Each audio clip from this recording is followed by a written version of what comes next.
Purposely. Your life, God's purpose. Listen at purposely.com.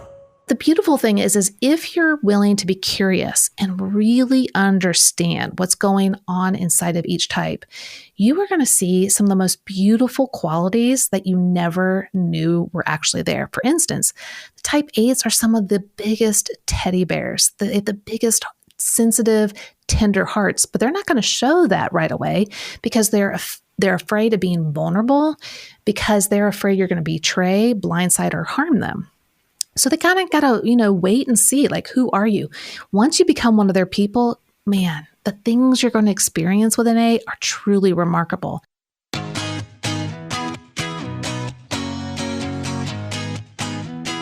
I'm Julie Lyles Carr, and you're listening to the AllMomDoes podcast, part of the Purposely Podcast Network. Get ready for some great inspiration for the life you're living, the kids you're raising, the marriage that you're nurturing, and the faith walk you're walking, right here on the AllMomDoes podcast.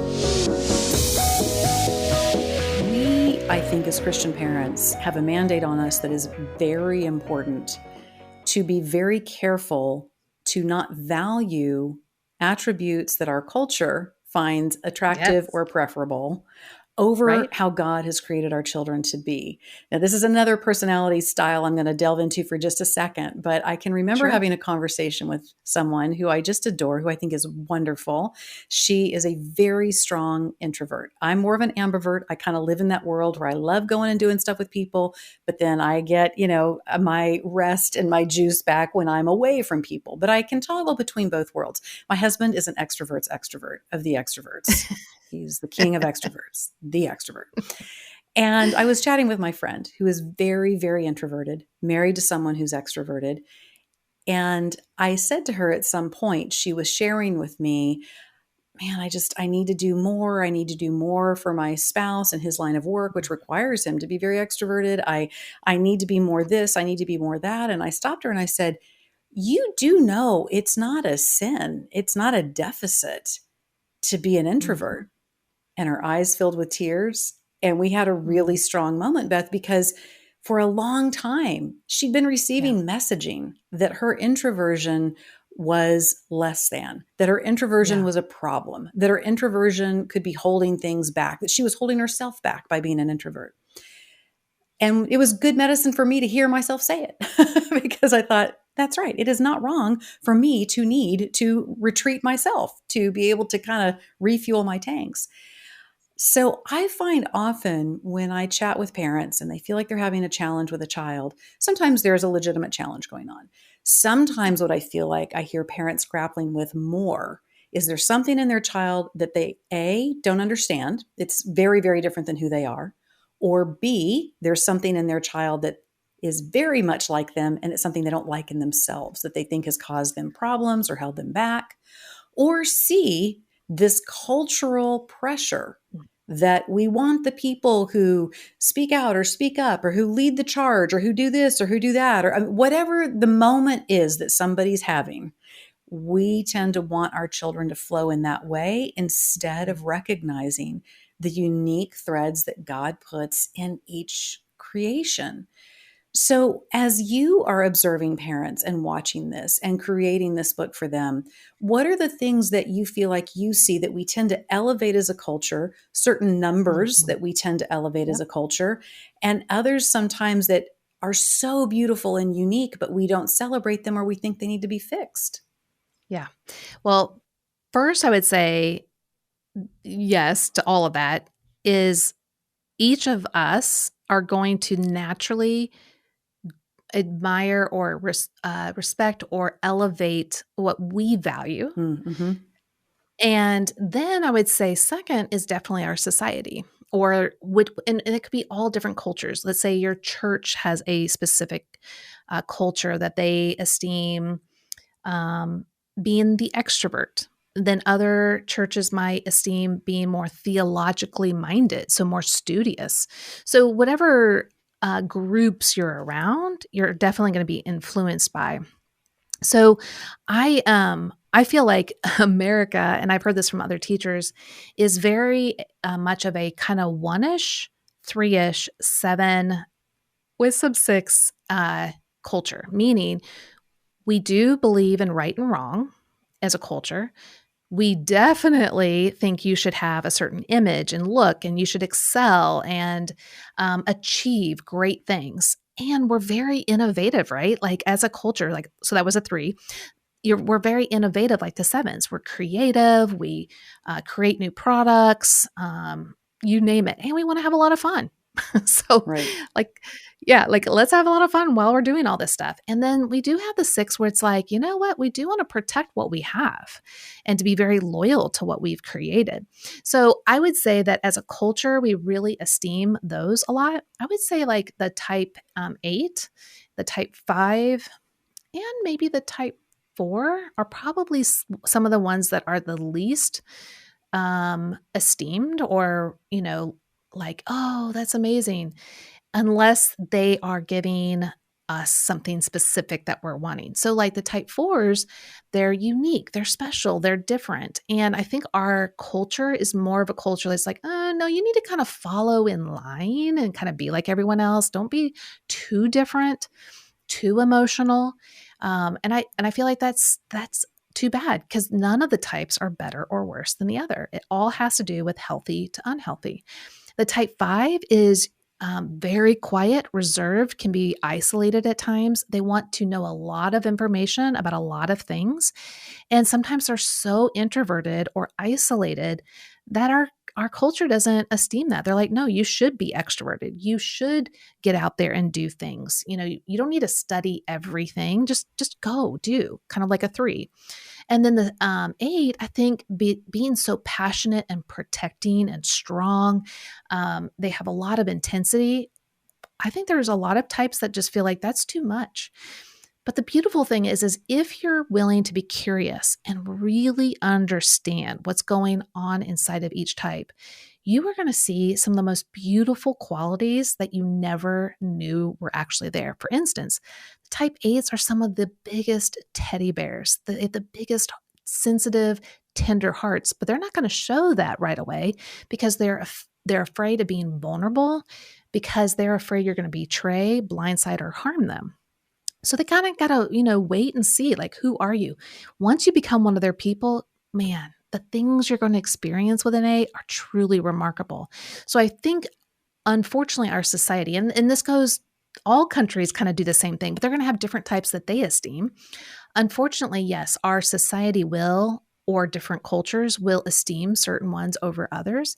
And that's where, like with my books and my writings, I'm really trying to paint the picture of how incredible each of these types are, especially for those that I feel are more misunderstood or not seen to have the value that they actually do bring. Right.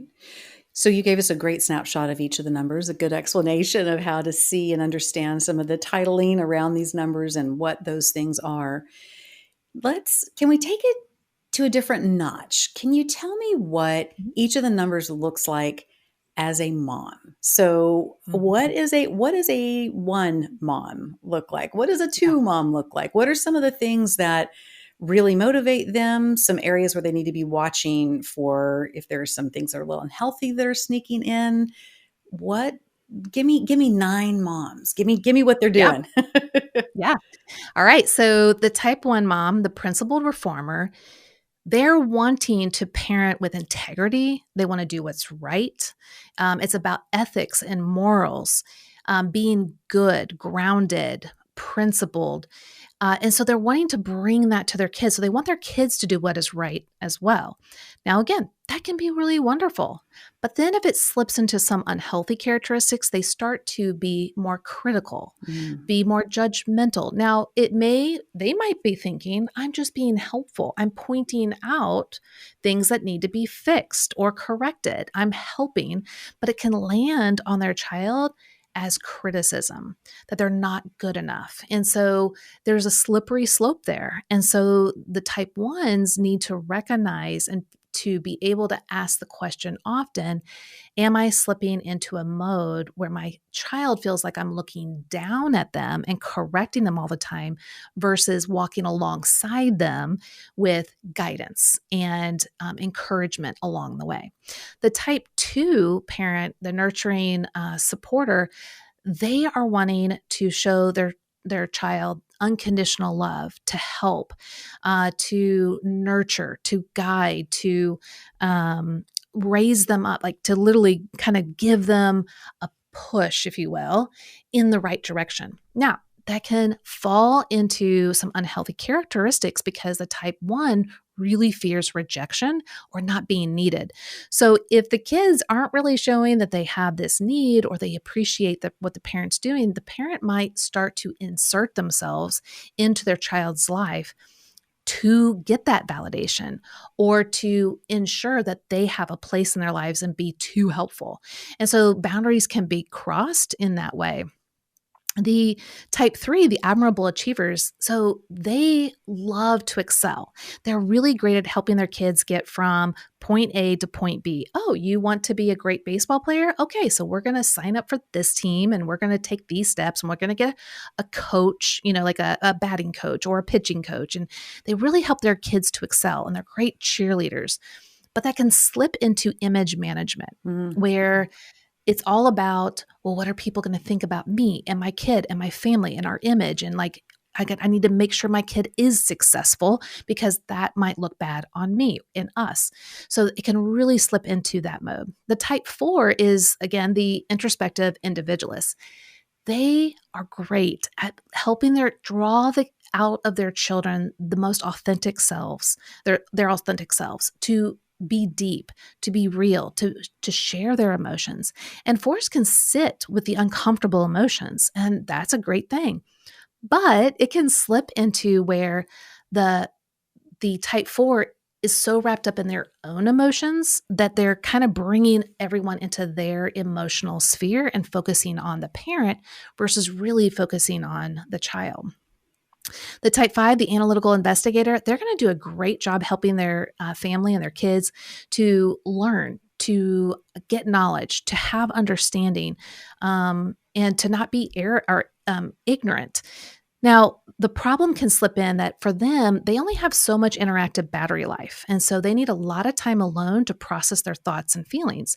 That in itself can be fine when everyone understands what's needing to take place.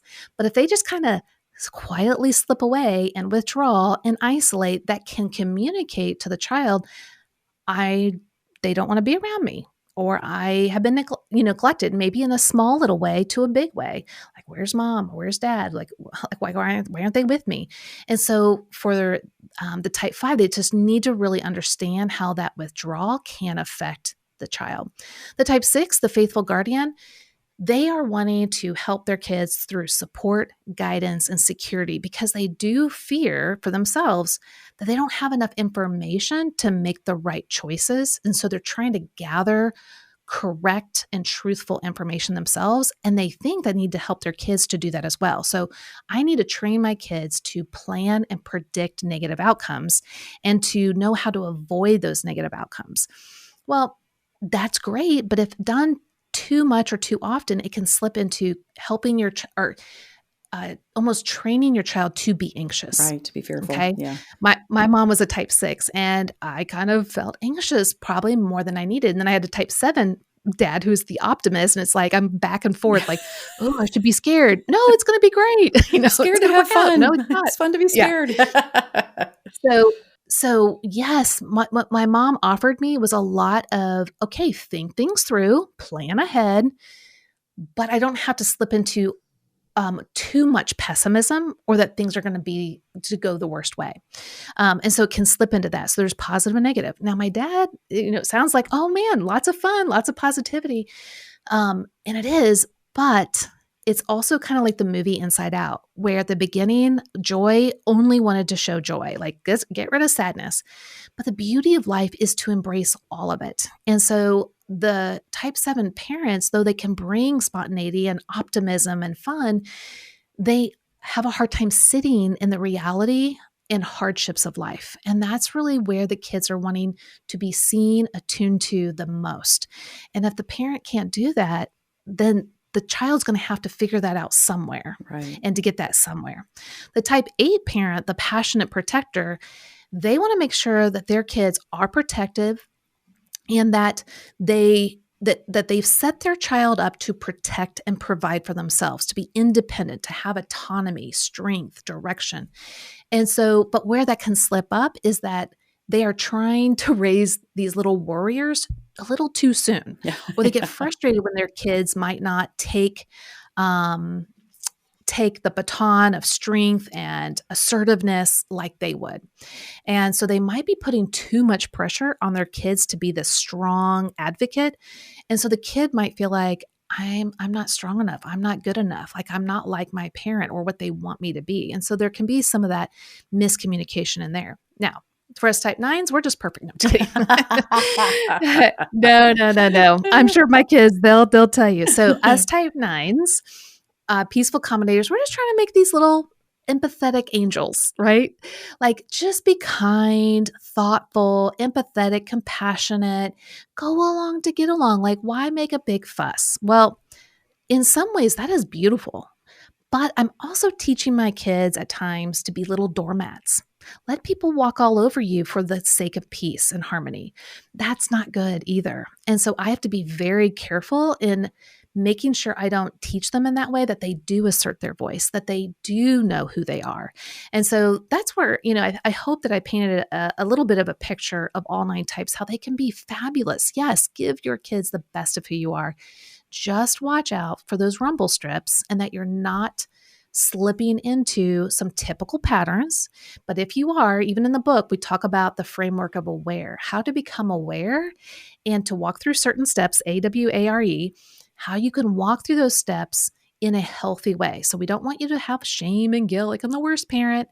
We're all struggling and that's okay. But we want to grow. And that's the big thing with the Enneagram is how can we grow into the best version of who I am? Can you walk me through the steps of aware? I saw this and I thought, I'm really curious to hear how we can take that pause. Because I have to tell you, Beth, I think a big percentage of parenting is knowing how to pause. Yeah. And not just not freak out. Well, I mean, one, it's at times almost impossible to pause, right? Right. I mean, we try to go to the restroom by ourselves, and maybe sneak in either an article that we can read or something. And then all of a sudden the little fingers are under the doors, right? They just won't leave us alone. Now, of course, there's lots of ways we can be creative and create space for ourselves. But yes, it's really hard to pause, especially in the emotions and the chaos. So aware is really, we use it in all of our materials. So it's not just for moms, but in life, we need to become aware. Like I said, we don't want to veer off course and pass that rumble strip up and land in the same pitfall. How can we become aware of what's going on? So the first A is awaken. Awaken to your thoughts, feelings, body sensations, and your inclinations. Just no judgment here, just what's going on. What's your breath like? What's happening in your thought world? What are your feelings? Is your stomach upset? Do you feel a lot of energy? Do you feel like you just want to get in bed? What is actually going on? The second letter, W, is really, really important, and that's welcome. Welcome all that you are experiencing and observing without shame, condemnation, and guilt and judgment. So can you just look at what's going on and just see it? So you're not shaming yourself, you're not belittling yourself, you're just seeing it, because then you can do the next A, which is ask. Ask for what is true. That could be asking a good friend, a mentor, maybe a book or an author that you really respect. Maybe it's a teacher. There's lots of places, scripture, a pastor. There's lots of places we can get truth from. And so we want to look for that truth. And then once we get the truth, we want to receive the truth. And that's the R.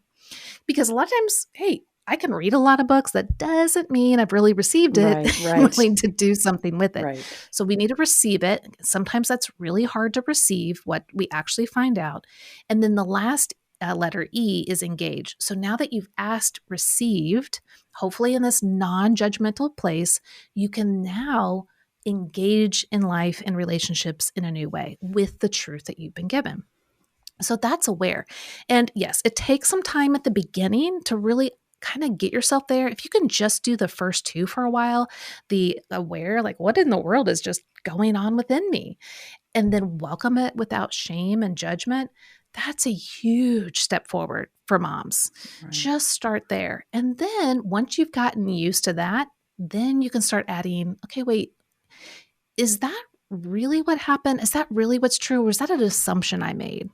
And then, okay, well, how can I find out what's true? You know what? Maybe I need to ask curious questions, or maybe I need to go ask someone else. And then you can start moving into the receive and the engage. So it takes time, but it's all there in the book. And so people can, if they're like, oh, that was pretty quick to go through, they can just, get the book and kind of go through it in a slower pace.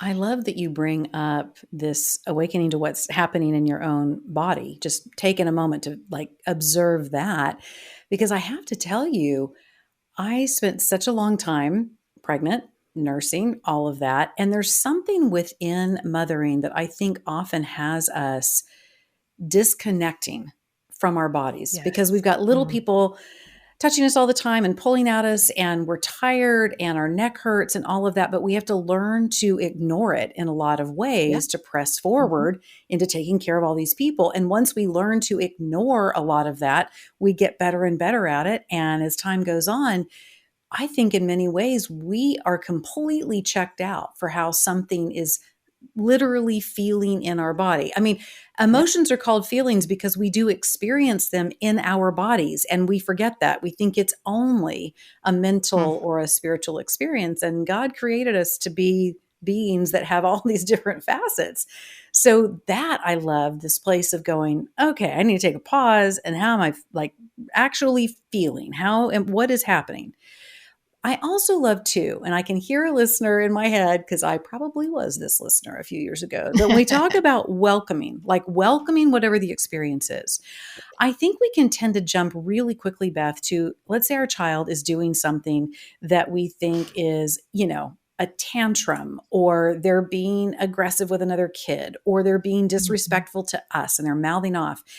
We can blow right past welcome because we're concerned that our welcoming it will condone it. What do you say to that mom who is like, no, well, wait a minute. Now, my kid's being a terror. I need to go deal with that. I'm not going to raise a brat. How do we leave space for that welcome without saying, oh, we're not going to do anything about the behavior that's going on? I'm not talking about passivity for sure. Right.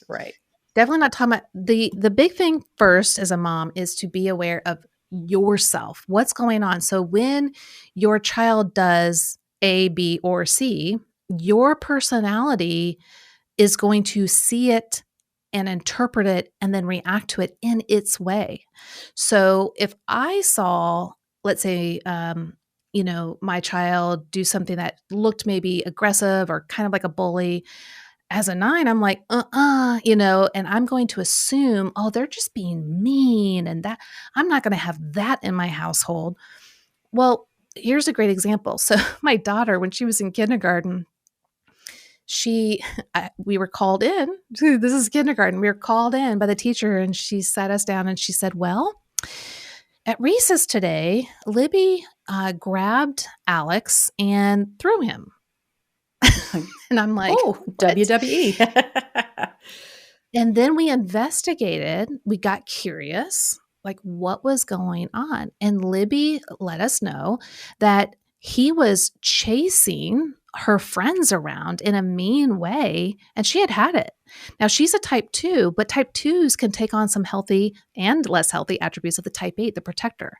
She was like, I've had it. I'm going to protect my friends. Now, there's parts of that was healthy, right? And she took it only in her own strength versus getting a teacher to help, and took care of it herself. So by asking curious questions to Libby, we could hear her heart, that it wasn't about just being mean and throwing a kid, at the playground. It was protecting her friends. And so we get to affirm the good parts of what's going on, but also redirect her with what actually needs to happen. Sometimes that's discipline. Sometimes that's not discipline. A lot of it's going to depend on the child. Are they listening? Are they attuning? Are they following our lead? Are they being obstinate? But if we are self-regulated, if we understand why we're approaching the situation the way we are, then we are helping our kids to see and then over time model self-regulation as well and being self-aware. Now, hey, this sounds super easy, but it is very difficult. Yeah. So don't be out there thinking, oh, she's got this down pat. This is a daily thing I'm still learning, Right. and I'm a grandma. So, but it is important. And in the kind of towards the end of the book, I write why this is important. So like I said, I've been taking my kids through, using the Enneagram. Now, I didn't say the words Enneagram very much when they were growing up. I was using it, but without their full awareness. So it wouldn't get annoying. Like, oh, mom's always talking about the Enneagram, Yeah. And so I would just talk about like normal stuff, but I'd have it in the back of my mind. And then when they got older, I would kind of teach them some things about the Enneagram, and they got to understand my struggles and why I thought and what I was trying to work on and how I was trying to grow, and not blaming them, just like what am I owning and how am I working? So then when they were like 15 and 17, it was a summer day. And they were in the living room playing video games, having a great time. And my 9 heart was like, oh, look, like they're having fun. This is great. And then I look at the kitchen and it's a disaster. Yeah. And I'm like, okay, guys, I'm going upstairs to work. Can you clean this up? Oh, sure, Mom. Yeah, no problem. Come down 4 hours later. Yeah, the kitchen, not touched. Yeah. They're still playing video games. And as a 9, we often feel overlooked, that our voice doesn't matter and our presence doesn't matter and that we shouldn't assert ourselves. That's what was being ignited in me in the moment when I saw the kitchen. Now, that was an assumption because that's what it communicated to me. And I was like, and I had to like pause. I had to do aware. Okay, I'm feeling like I want to just jump on them and really get upset. Yeah. Like any mom would, but I was doing it from the lens of a 9. See, they don't care about me. That's so disrespectful. I gave them all this time. Like, I don't matter to them. That's not actually what happened. So I was able in this one moment to pause, to self-regulate and hey guys, what happened? Oh my gosh, Mom, I am so sorry. We were totally being teenagers. We got, neck deep in the video games. We totally forgot about time. We are so sorry. We will do the dishes right now. And then they shocked me and they said, Mom, I know that us not doing the dishes, you probably felt that you don't matter, that we don't love you, and that we can just do whatever. But that's not what we were thinking or feeling. We just missed it and we're sorry. And I just felt so seen. I felt understood, like that they knew that that's how I would interpret it and that they owned what was happening for me and apologized. Now, that was one time of many, meaning like it doesn't always happen that way, Right. but I wanted to paint that picture because it does matter how we work on ourselves and how we shepherd them, guide them, coach them, cheer them, however you want to call it.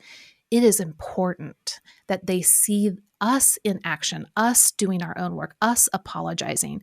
And when we do that, we're really setting them up with more skills, not to be perfect, but to be the better version of themselves. I'm so thankful that you brought up this whole place of self-awareness and self-regulation, because I think a lot of times as moms, as women, as romantic partners, as all the things, some of us have an ethos where we really would love if somebody could pre-anticipate, like not even just anticipate, pre-anticipate what we might need, what we might feel, what would be important to us, what would have meaning, all of these things. And yet we sometimes, and I think it gets reinforced sometimes in our culture, I just want to be truly known. And I think that's a beautiful thing, to feel like you really are known, but we're not giving someone the guidebook. We're not helping them understand why certain things are important to us, the meaning that is behind that. And so to me, this beautiful tool you've come up with, the Enneagram for Moms, if you as a mom can understand why you're operating the way you're operating, and as appropriate as you are discussing who you are to your children, and you can say, this is the system I run off of. This is the lens through which I look at the world. This is what is meaningful to me. This is why. I find that is so much healthier and a much more empowered place for our kids to be able to interact with us, our spouses, our coworkers, the people we go to church with. That place of understanding, it's nobody's job to make me feel calm and informed and all the things. It is my job to help communicate to others who I am and what I need and what I have to give. That, I think, is one of the beautiful things, and a host of many, that your book and your teaching are going to equip moms with. And so I thank you so much for that. Well, Beth, we could keep going. Yeah. You have allowed me to stay with you for quite a while. I really appreciate it. Where can the listener go to find the book, find you on social, all of that? Yeah, so the book can be found at enneagramformoms.com. Everything that we do is under Your Enneagram Coach. So our .com, our handles at Instagram is Your Enneagram Coach, and Facebook. Our podcast is Your Enneagram Coach, the podcast. So basically, Your Enneagram Coach is where everything is at. All right. We can have Rebecca put that in the show notes. Be sure and check that out. Beth, again, congratulations on the new book. So excited. And again, can't thank you enough for your time today, your wisdom, your insight. Absolutely invaluable. Thank you. Thank you. All right. You've got your directive, listener. Go check out the show notes. That's where you'll find all the links for all the great stuff that Beth has. Hey, drop us a note. I want to know if you know what your Enneagram is, I want to know what yours is. I want to hear about this and how it shows up in your life. I think that'd just be a lot of fun to know who our listeners are and what their personalities are. So be sure and leave me that. Also connect with us on social and the blog, AllMomDoes.com. All of that is so fantastic in finding a community, in finding people who are walking through the same seasons of life as you. There's all kinds of great stuff on there. And I love to connect with you as well. I'm usually on Instagram, Julie Lyles Carr there. Any questions you want to see addressed, any guests that you'd like to have, we love hearing from you. So be sure and connect with us there.